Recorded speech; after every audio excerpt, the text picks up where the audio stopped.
오늘은 예루살렘에 거주한 자들이라는 제목으로 말씀을 선포하겠습니다.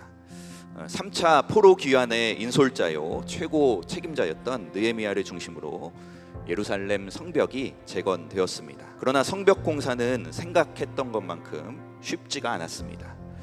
예루살렘에 거주하고 있던 사마리아 사람들, 암몬 족속, 아라비아 족속들은 성벽을 재건하는 동안 조직적이고 집단적으로 방해를 하였습니다. 그래서 유다인들은 총독 느헤미야의 지휘 아래 한 손에는 연장을 들고 또 한 손에는 무기를 들고 성벽 공사를 해야 했습니다. 그리고 밤에는 이방인들의 공격에 대비하여 교대로 근무를 서야 했습니다. 밤낮으로 경계를 하며 예루살렘 성벽 공사를 해야 했기 때문에 몸과 마음이 피곤하였습니다.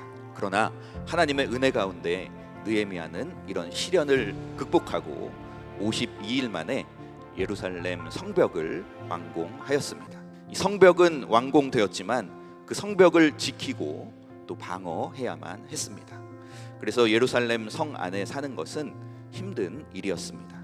오늘 본문 말씀에서 느헤미야는 성벽이 완성된 예루살렘 성 안에 거주하며 성벽을 방어할 자들을 선정하고 있습니다. 첫째로 지도자들이었습니다. 재건된 예루살렘 성에 거주하기 확정된 자는 지도층들이었습니다. 감독관과 성읍을 다스리는 정치인들이 있었습니다. 다음으로 제사장들이 있었습니다. 레위인들이 있었습니다. 이처럼 예루살렘 성에서 거주해야 할 지도자들, 즉 정치 지도자들과 제사장들과 레위인들은 자기가 맡은 직분이 있었기 때문에 예루살렘에 거주해야 했습니다. 우리가 맡은 직분이 있다면 책임감으로 할지라도 또 의무감으로 할지라도 믿음의 성벽을 쌓고 악한 영들의 공격을 방어해야 할 줄로 믿습니다. 그런데요, 책임감으로 하던 의무감으로 하던 이것이 은혜라는 것을 깨닫게 되었습니다. 비록 의무감으로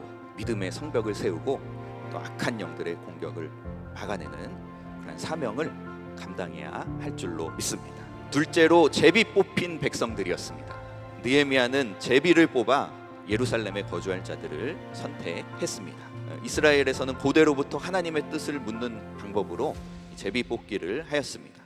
제비 뽑기에 걸린 자는 비록 마음에 원치 않는다고 하더라도 이 결정에 순복해야만 했습니다. 우리가 내가 원해서가 아니라 억지로 사명을 감당하게 되었다고 하더라도 그것이 복인 줄로 믿습니다. 우리가 억지로라도 사명을 감당할 때 믿음의 성벽이 세워지고 또 악한 영들의 공격으로부터 방어할 수 있게 되는 줄로 믿습니다. 셋째로 자원하는 자들이었습니다.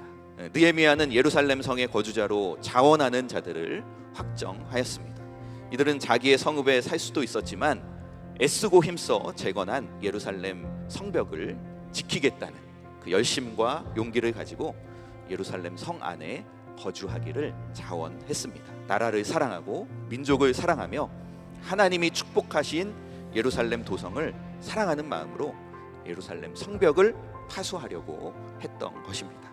우리가 주의 일에 자발적으로 참여해야 할 줄로 믿습니다.